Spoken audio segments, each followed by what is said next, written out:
찬송하시겠습니다. 찬송가 254장입니다.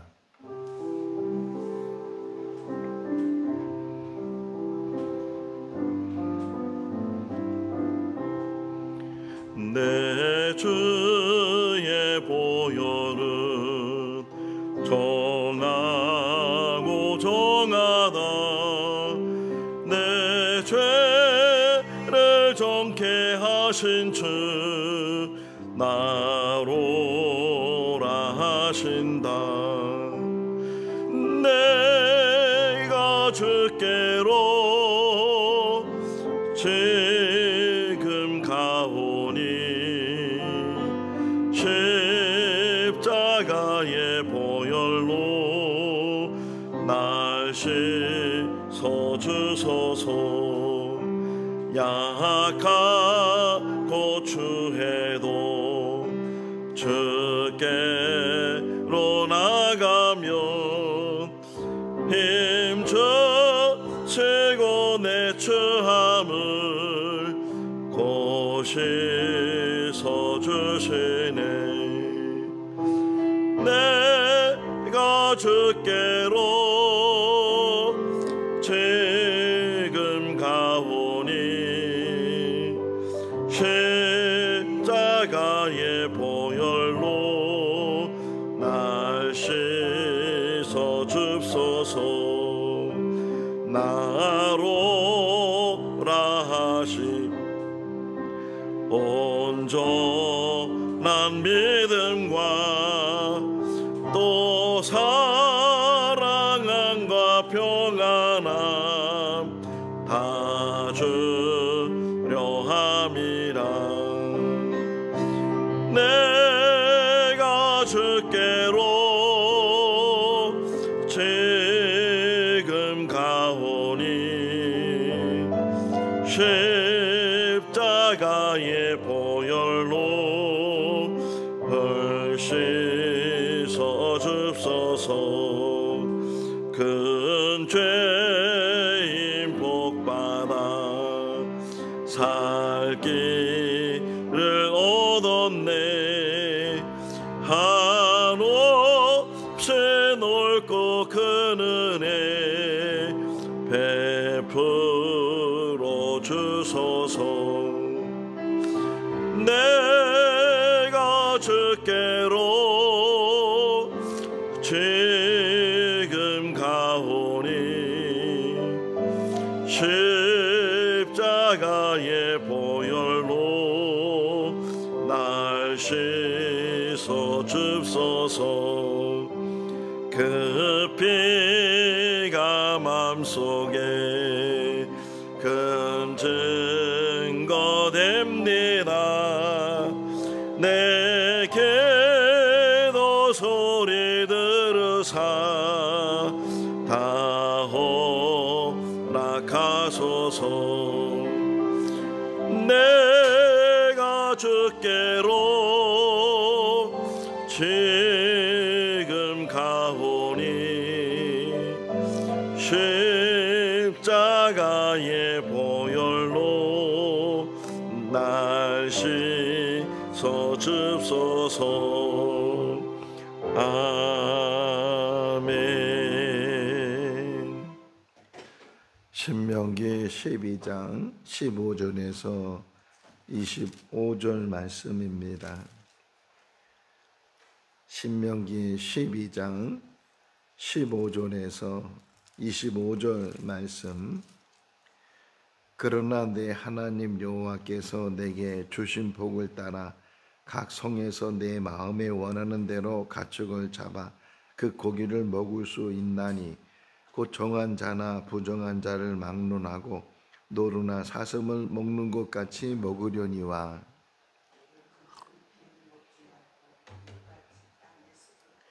너는 곡식과 포도주와 기름의 11조와 내 소와 양의 처음 난 것과 내 소원을 갚는 예물과 내 낙헌 예물과 내 손의 거제물은 내 각 성에서 먹지 말고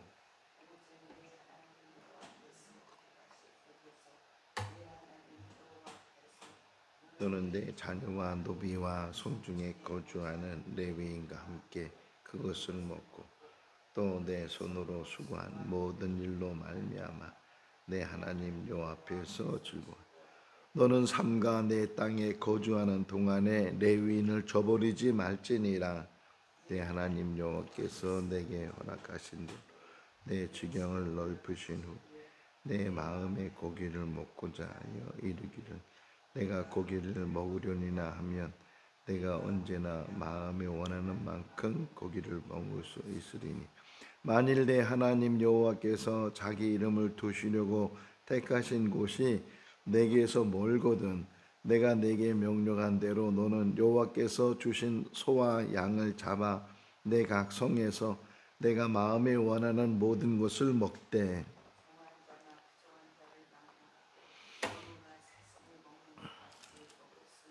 다만 크게 삼가서 그 피는 먹지 말라. 피는 그 생명인즉 내가 그 생명을 고기와 함께 먹지 못하리니 너는 그것을 먹지 말고 물같이 땅에 같이요 너는 피를 먹지 말라. 내가 이같이 여호와께서 의롭게 여기시는 일을 행하면 너와 내 후손이 복을 누리리라. 아멘. 할렐루야. 제가 어렸을 때 어머니가 해주는 음식 중에 좋아했던 것 중에 하나가 선지국이었습니다. 어릴 때 선지를 파는 아저씨가 짐자전거에 큰 통을 싣고서 아침 새벽에 골목골목 다니면서 선지요 선지요 그러면 밖에 나가서 이제 돈 얼마를 주면 그 국자로 선지를 퍼서 이렇게 사갖고 오면 거기에 시래기를 넣고 또는 콩나물을 넣고 된장을 풀어서 그래서 아침에 선지국을 해주시면 아주 맛있게 먹었던 그런 기억이 나는데 그런데 이제 어른이 되고 이렇게 성경을 또 읽게 되고 목회를 하면서 이 레위기나 또 신명기 오늘 본문에서도 보게 되면 고기는 먹지만 피는 먹지 말라 계속 강조하잖아요. 피는 먹지 말아야 된다. 피는 뿌리든지 아니면 땅에 쏟아내야 된다. 이렇게 계속 얘기하니까 목회자뿐만 아니라 성도들도 아니 그러면은 성지를 먹으면 안 되지 않냐. 선지도 피인데 소피를 이렇게 모아놓은 게 선지인데 그 선지도 피니까 먹지 말아야 되지 않겠느냐. 예수 믿는 사람들 교회 다니는 사람들은 피를 먹지 말아야 된다고 말씀하고 있으니까 여기 또 갈등이 생기기도 하고 의문이 생기기도 하고 그러잖아요. 근데 우선은 그 여기 선지는 음식이 하나라고 생각해서 먹어도 되고 또 비율이 안 맞으면은 먹고 싶어도 먹을 수가 없으니까 안 먹어도 되는데 여기서 지금 이 모세를 통해서 하나님께서 말씀하시는 그 말씀의 내용은 피 자체보다도 피가 가지고 있는 의미가 뭔지를 잘 알아야 된다. 계속 얘기하잖아요. 레위기 17장에서도 계속 얘기하는 게 뭐냐면 피는 생명이다. 생명. 우리 안에도 다 피가 있잖아요. 동물 안에도 다 피가 있고 지금도 이 피가 심장을 통해서 막 순환이 된단 말이에요. 모세 혈관까지 피가 통해서 그래서 이 피를 통해서 영양소가 공급이 되고 피를 통해서 산소가 공급이 되고 우리가 산소가 아니면 살 수가 없는 일 중에 하나가 이 뇌가 산소를 많이 사용을 한다는 거예요. 근데 그 산소를 어떻게 공급하냐? 호흡을 하면서 산소가 몸 안에 들어가게 되면 그게 피에 섞여 가지고서 이렇게 산소를 공급해 주기도 하고 영양소를 공급해 주기도 하고 그런데 피가 얼마나 중요해. 생명이라는 거예요. 그러니까 이 피를 먹지 말라는 것은 생명을 경시하지 말고 생명의 주인은 하나님인 것을 기억을 해야 된다. 창세기 4장을 보면 가인과 아벨의 얘기가 나오잖아요. 처음에는 제사 이야기가 나왔다가 하나님께서 한 사람의 제사를 받으시고 또 한 사람의 제사를 안 받으시니까 그 안 받은 제사의 그 사람 가인이죠. 가인이 화가 나니까 하나님에 대해서 자기가 뭘 잘못했는지를 깨달아야 되는데 그걸 깨닫는 것이 아니고 하나님이 받으시는 자기 동생의 제사가 분이 나고 시기가 나고 질투가 나고 그러니까 결국은 그 동생을 죽이잖아요. 어떻게 죽여요? 그때는 뭐 흉기가 있는 것도 아니고 그래서 돌을 가져다가 얼마나 때렸는지 모르지만 돌로 동생을 쳐서 결국은 피를 흘리고 결국은 죽게 됐는데 하나님께서 가인에게 물으시죠. 가인아, 너의 아우가 어디 있느냐? 그러니까 가인이 아주 뻔뻔하게 내가 아우를 지키는 자입니까? 그렇게 그가 이야기했을 때 창세기 4장 10절 말씀에 보게 되면 땅 속에 있는 너 동생의 피소리가 지금 외치고 있다. 피소리가 외치고 있다. 하나님의 은유적인 어떤 설명인데 아벨은 죽었잖아요. 근데 그 아벨 죽은 그 아벨의 소리가 피소리로 지금 들려지고 있다. 그러니까 피 자체가 생명의 의미를 가지고 있다. 그러니까 생명을 경시하지 말고 생명을 함부로 하지 말고 어제 우리 성경 공부하면서 십계명 말씀을 다시 우리가 같이 묵상했는데 하나님을 사랑하는 것, 이웃을 사랑하는 것, 이웃을 사랑하는 그 첫 번째는 효도하는 것이고 그 두 번째가 뭐예요? 살인하지 말라. 얼마나 중요한 일인가. 사람을 해하는 일들, 자기 생명도 중요하지만 자기 생명이 중요한 것처럼 다른 사람의 생명도 중요하니까 다른 사람의 생명을 해하지 말고 더 나아가서는 사람뿐만 아니라 짐승의 생명이라 할지라도 물론 식용하라 하잖아요. 노아 시대 이후로 이제 짐승도 잡아먹을 수 있도록 하나님이 허락하셨는데 식용은 할 수 있지만 그렇다고 해서 그 생명을 경히 여겨서는 안 된다 하는 것을 지금 계속 가르쳐 주고 있어요. 그러니까 하나님이 주인이시다 하는 것을 우리에게 말씀해 주고 있고, 자 이제 모세가 신명기 말씀을 통해서 이스라엘 백성들 곧 가나안 땅에 들어가는 그들에게 이제 말씀하는 거예요. 계속 이어지는 말씀이잖아요. 내가 택한 장소에서 거기까지 찾아와서 너희가 드리고자 하는 십일조나 소원 예물이나 이런 모든 예물들을 거기서 드려라. 아무 데서나 예배 장소를 택하지 말고 하나님이 택하신 곳, 다시 말하면 하나님이 거하시는 곳, 하나님이 함께 하시는 곳. 우리 교회가 아무리 건물이 좋아도 하나님이 계시지 않으면 교회가 될 수 없고, 아무리 건물이 낡고 허름하고 심지어 우리가 늘 말하는 논두렁 교회라고 할지라도 거기 하나님이 계시면 그 어느 곳하고도 비교될 수 없는 하나님의 교회요, 하나님이 거하는 장소다. 자꾸만 사람들은 외형적으로 환경적으로 사람 편한 거, 편의주의 여기에 빠져 있다 보니까 하나님이 계신지 안 계신지 여기에 대해서 깊이 생각하지 않고 그냥 시설만 좋으면, 환경만 좋으면, 사람만 많이 모이면 거기서 자기가 신앙생활 하겠다고 하는 일들이 뭐 거기에 하나님이 없다는 얘기는 아니에요.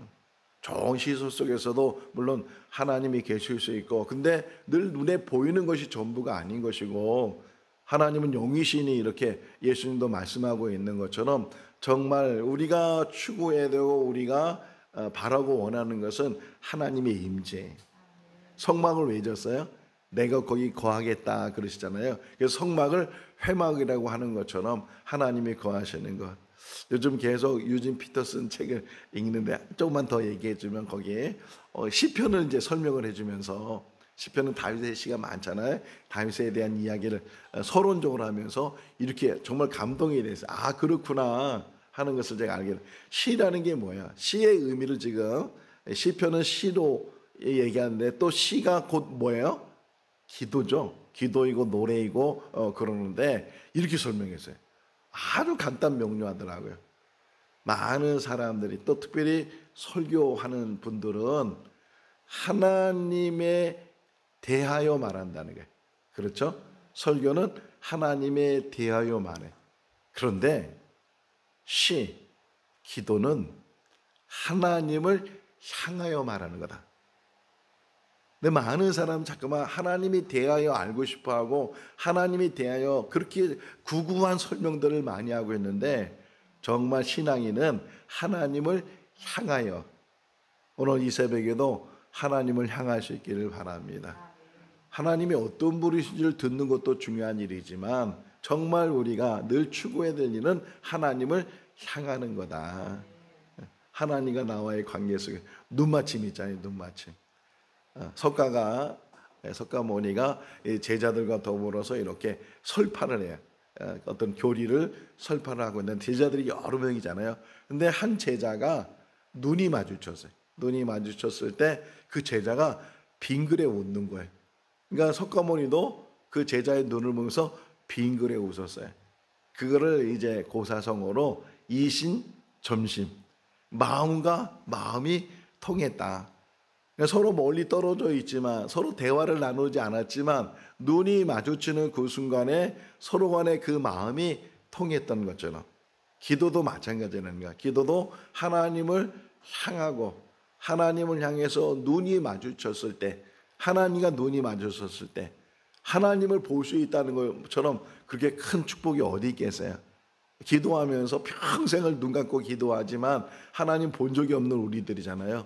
근데 언젠가는 하나님께서 정말 아무개야 이렇게 부르시면서 내가 너의 기도를 다 알고 너의 마음을 다 알고 너의 간구함을 다 알고 내가 너의 심정을 다 알고 있다 이렇게 말씀하셨는데, 아니 꿈에서라도 솔로몬이 일천번에 들었을 때 하나님이 나타나셨는데 어떻게 나타나셨다고요? 꿈을 통해서. 꿈에 나타나서 내가 너에게 무엇하여 줄고 너는 말하라 이렇게 말했을 때 지혜를 간구하게 되고 그것이 하나님 마음에 들었다 이렇게 표현하고 있는 것처럼 정말 하나님을 향하는 것, 우리 신앙이 내가 뭘 향하고 있는지 뭘 추구하고 있는지 우리의 관심과 우리의 초점은 하나님을 향하는, 더 나아가서는 하나님에 대해서도 우리가 많이 들어야 바르게 알아야 바른 신앙을 할 수 있을 텐데, 근데 그 유진 피터슨 그 글을 오늘 새벽에도 읽으면서 내가 정말 하나님을 얼마나 향하고 있는지. 기도할 때 왜 눈을 감아요? 눈을 감는 게 어떻게 보면 형식이 될 수도 있는데 눈을 감는 이유는 세상이 보이지 않고 누가 보여야 되는 거예요? 하나님이 보여요. 하나님이 보일 수 있기를 바랍니다. 눈을 감으면 세상은 보이지 않지만 천국이 보이고 천사들이 보이고 하나님이 보이고 하나님의 말씀이 그거 하나 또 오늘 묵상하면서 하나님과의 대화 속에서 하나님과 가까워질 수 있는 것은 하나님의 말씀이에요. 말씀으로 세상을 이기는 거예요. 하나님의 말씀이 우리를 지켜주고 하나님의 말씀, 그걸 잘 보여주신 분이 예수님이잖아요. 40일 금식하신 다음에 사단이 나타나서 세 가지 시험을 했을 때 그 세 가지 시험 다 하나님의 말씀으로 예수님이 그 사단을 물리치고 유혹을 물리치고 시험을 이겼던 것처럼 우리들도 늘 하나님의 말씀으로 무장하는, 약가다가 처음에 시작은 미약한 것 같아도 계속 말씀을, 같은 말씀을 반복해도 좋고 아니면 새로운 말씀을 계속 학가다 하면서 암송하면서 이 말씀이 아예 입에 붙어가지고서 툭 치면 그 말씀이 나오게 되면 그 말씀이 곧 힘이 되고 기도가 되고 노래가 되고 삶의 간증이 되고 말씀의 삶으로 증거되는 그런 은혜가 우리 가운데 있게 될 줄로 믿습니다. 어쨌든 하나님이 택한 장소가 있었다. 어제 말씀을 못 드린 것 중에 하나 여기 보면 8절 말씀인데, 너희가 이제까지 너희 소견대로 살았지만 가나안 땅에 들어가서는 어떻게 하나님 말씀을 순종하며 살아라. 이게 오늘 우리에게 주시는 은혜의 말씀이 되는 줄로 믿습니다. 이제까지 내 마음대로 내 주장대로 내 판단대로 내 생각대로 사사시대의 그 모습을 보세요. 자기 소견이 옳은 대로 이렇게 살았다는 게, 그게 옳다는 거야. 내 생각이 옳고 내 판단이 옳고 내 주장이 옳고, 그래서 그게 옳으니까 그렇게 사는 게 맞다고. 물론 맞는 것도 있겠죠. 근데 그게 다 옳지는 않잖아요. 아무리 내가 많은 경험이 있고 많은 지식이 있고 뭐 많은 노하우가 있다 할지라도 우리의 삶에 한계가 있고 부족함이 있고 많은 경험이 있어도 또 다른 실수가 있고 실패가 있고 잘못하는 일들이 있으니까 항상 우리의 믿음의 훈련이 뭐냐? 자기를 내려놓는 거예요. 자기를 내려놓고 자기의 주장을 내려놓고. 그래서 다윗이 우리에게 보여준 본 중에 하나가 뭐냐면 자꾸만 하나님께 묻는 거예요.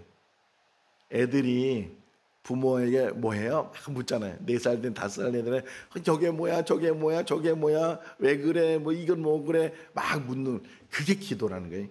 그게 우리의 모습이 돼야 된다는 거예요. 귀찮아 하실 정도로 하나님 너무 귀찮다 이렇게 하실 정도로 자꾸만 묻는 거예요. 내 인생을 물어야 되고, 나의 삶을 물어야 되고, 내가 해야 될 일을 물어야 되고, 오늘 하루에 할 일도 물어야 되고, 하나님 내가 어떻게 해야 되는가. 우리 민노아 합창단 지금 가야 되는데, 가는 길 오는 길 만나는 사람, 그 사람들과 더불어 함께 합창하고 또 식사하고 교제하고 하는 모든 일들이 우리 습관처럼 기도 안 해도 다 이루어지는 건 일이니까.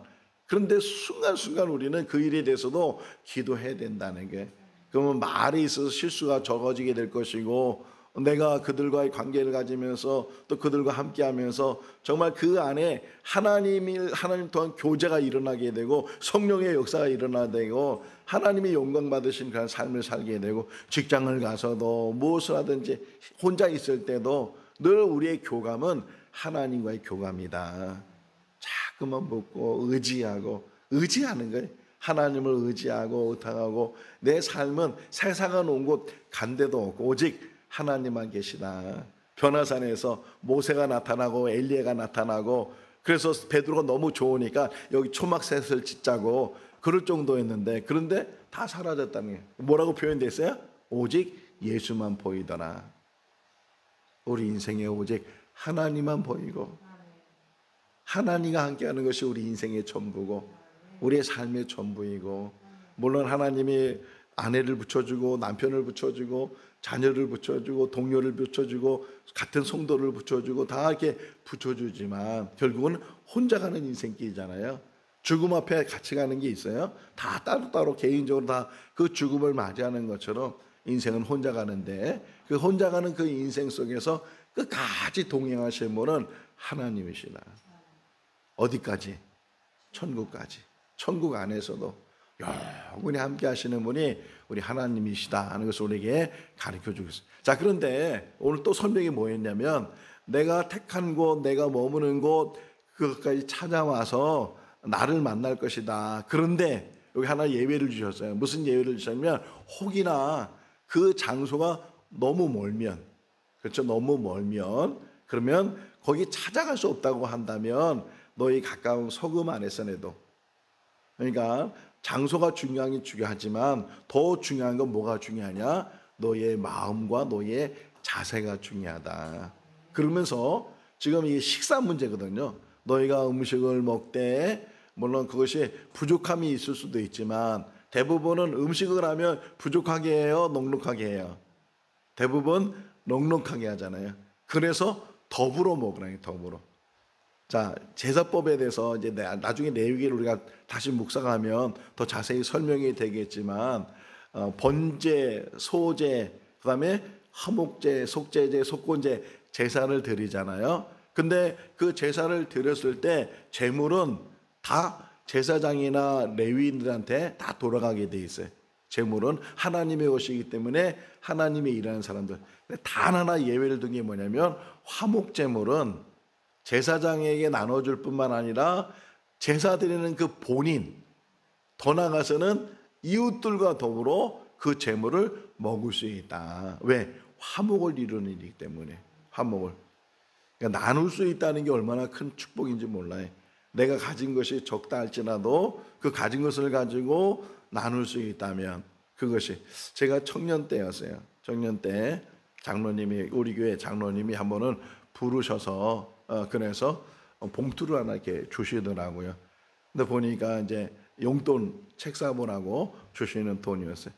몇 번 그 장로님이 그렇게 하셨는데, 근데 그분이 한 번은 그렇게 얘기를 했어요. 내가 김군 있잖아요. 그때는 청년이니까 김군, 그러면서 사람은 넉넉한 사람이 없다는 거예요. 다 자기 쓸 게 있고. 그런데 이렇게 나눌 수 있는 것은 내가 남아서 나누는 것이 아니고 내 쓸 것을 나누는 것처럼 저한테 가르쳐 주는 거죠. 그러면서 이거는 본인한테 갚으란 얘기가 아니고, 나중에 김군이 성장을 하고 또 어른이 되고 그러면 남한테 나누는 그런 삶을 살아나고. 근데 이거를 한 5년 후에 또 다른 분한테 또 해요. 제가 늦게 대학을 갔거든요. 늦게 대학을 갔는데 첫 등록금이 없는 거예요. 대학은 입학을 했는데 등록금을. 그러니까 누구한테 뭐 손을 벌릴 수도 없고, 그래서 그나마 우리 집안에 부자라고 좀 하시는 분이 계셨어요. 다 우리 친지들 다 그분한테 필요하면 늘 손을 벌렸던 그런 분이 계셨는데, 그래서 이제 찾아가서요. 전화를 드리고 찾아가서 여차여차해서 제가 이제 대학에 합격을 했는데 첫 번째 낼 등록금이 없어서 왔다고. 그래서 그 다음 날 그분이 등록금을 마련해서 주시면서 하시는 얘기가, 동아나, 이제 저 어른시니까 동아나 똑같은 얘기더라고요. 뭐 돈이 있는 사람에서 돈을 가지고 있는 사람이 어디 있겠냐. 다 뭐 건물이 있든지 뭐가 있든지 다 그런데, 어쨌든 네가 당장에 대학을 가야 되고 필요하니까 내가 이렇게 등록금을 마련해 주는데, 있어서 이게 뭐 이게 준비돼서 이게 넉넉해서 여유가 있기 때문에, 현금이 있기 때문에 주는 것이 아니라고 그렇게 말씀하시면서 잘 공부를 하라고. 근데 그게 늘 마음에 새겨. 있는 사람은 있는 사람도 부족하고 없는 사람은 없는 사람 부족하지, 누가 그렇게 넉넉하게 언제든지 이렇게 도와줄 수 있는 그런 일이 있겠어요. 그럼에도 불구하고 지금 모세가 이스라엘 백성들에게 작든 크든 이웃과 더불어 함께해라. 이웃과 더불어. 너무 자기 것 챙기지 말고 내 거니까, 우리 거니까 너무 거기에 욕심이나 탐욕하지 말고, 심지어는 남의 것까지 빼앗는 사람들도 있잖아요. 이런 일들을 행하지 말고 늘 하나님 앞에 있어야 되고, 그래서 하나님 안에서 즐거워해. 여기 즐거움이 나오거든요. 너희가 18절 말씀이 한번 같이 읽어볼까요? 오직 내 하나님 여호와께서 택하실 곳에서 내 하나님 여호와 앞에서 너는 내 자녀와 노비와 성중에 거하는 레위인과 함께 그것을 먹고 또 내 손으로 수고한 모든 일로 말미암아 내 하나님 앞에서 뭐라고요? 즐거워하라. 어디 앞에서? 하나님 앞에서. 하나님 앞에서 즐거워해야 된다. 또 하나가 뭐냐면 18절 19절을 보게 되면 레위인들을 경히 여기지 말고 외면하지 말라는 거예요. 다른 지파들은 다 땅을 나눠주고 살 만큼 다 이렇게 해줬는데 레위 지파는 땅을 안 나눠줬잖아요. 그냥 성읍만 주고. 왜? 그 성읍은 바로 하나님이 택한 장소고 거기서 하나님 만나도록 제사 드리도록 그렇게 마련해 주셨기 때문에 레위인들은 일해서 먹고 사는 것이 아니고 이 다른 지파들이 와서 하나님께 드리는 예물을 통해서, 뭐 꼭 예물이 아니더라도 그걸 통해서, 제가 이렇게 지금도 잘 믿음으로 살 수 있는 것 중에 하나가 몇 번 간증을 했지만, 저 어렸을 때 우리 어머니가 그렇게 나눠주는 거 좋아하셨어요. 뭐 부침개라면, 뭐 비 오는 날 부침개라면 이웃집 동안아 누구 갖다 줘라 누가. 근데 꼭 한 분은 빠지지 않고 갖다 줬는데, 목사님. 교회에서 우리 건너편에 집이 있고 교회가 저기 있었는데 뭘 있으면 생선을 사도 하나는 목사님 사택에 갖다 드리라고. 뭐 어떻게 우리 어머니가 그걸 배우셨는지 모르지만 그런 섬김, 그런 모습들이 저에게 복으로 흐르지 않. 오늘 25절 맨 마지막에 보시면요, 뭐라고 표현해? 모세가 너가 하나님을 잘 경외하고 하나님 말씀을 잘 순종하면 너와 너의 자손이 복을 받을 것이다. 한번 보세요. 25절 끝부분에 보세요. 너와 너의 후손이 복을 받고 복을 누리게 될 것이다. 28절 끝부분에도 보세요. 너와 너의 후손이 영구히 복을 받을 것이다. 하나님의 말씀을 순종하고 말씀 안에 사는 사람은 그 사람에게만 복을 주시는 것이 아니고 그 사람의 자녀들에게도, 자손들에게도, 흔히 말하잖아요. 몇 대까지 흐른다고요? 1000대까지 흐른다. 어마어마한 복이에요. 어마어마한 복. 1000대가 얼마나 긴 세월인가. 그런 세월 동안 계속 복이 흐르는 거예요. 우리의 삶이 축복의 통로가 되고 우리의 삶이 하나님이 인정하시는, 꼭 제단을 찾아가서 드려야 되지만 그럴 형편이 안 된다. 여기 보세요. 21절의 말씀이 있거든요. 거기가 너희가 너무 멀면, 그러면 거기까지 가지 않더라도 너희가 사는 성 안에서 너희가 짐승을 잡고 그것을 이웃과 더불어 나누고 함께 즐거움에 참여하게 되면 그것이 하나님 앞에 인정받게 되고 하나님의 복이 있다. 결론을 좀 얘기하면 피는 먹지 말라. 피 자체가 문제가 아니고 피 자체의 의미가 생명이기 때문에 생명의 주인은 하나님이시다. 오늘도 우리에게 생명 주신 그 하나님을 바라보며 하나님의 은혜 안에서 믿음으로 승리해 나가는 삶이 될 수 있기를 주님의 이름으로 축원합니다. 기도하겠습니다. 사랑이 많으신 하나님 아버지, 무더운 여름 날씨 가운데서도 저희들 건강을 지켜주시고 또 믿음 안에 살 수 있도록 은혜로 베풀어 주신 것 감사합니다. 하나님, 우리의 삶이 늘 기도의 삶이 되게 하여 주시옵소서. 하나님을 향하는 삶이 되게 하여 주시고 하나님과 시선이 마주치게 하시고 하나님의 소리에 더 귀를 기울이며 마음이 열려질 수 있도록 우리를 붙들어 주시옵소서. 이 땅에 살아가는 동안에 어떻게 살아야 되는지 또 무엇을 이루며 살아야 되는지 깨닫는 지혜를 덧입혀 주셔서 하나님 안에서 즐거움이 있게 해주시고 이웃과 더불어 사랑을 나누며 사랑 안에 즐거움을 나눌 수 있는 우리의 삶이 되게 하여 주시옵소서. 오늘도 각자 처해진 환경 속에서 또 만나는 모든 사람과 더불어 화목을 이루게 하시고 또 하나님을 찬양하는 복된 하루의 삶이 되게 하여 주시옵소서. 함께 하심을 감사드렸고 예수님의 이름으로 기도하옵나이다. 아멘.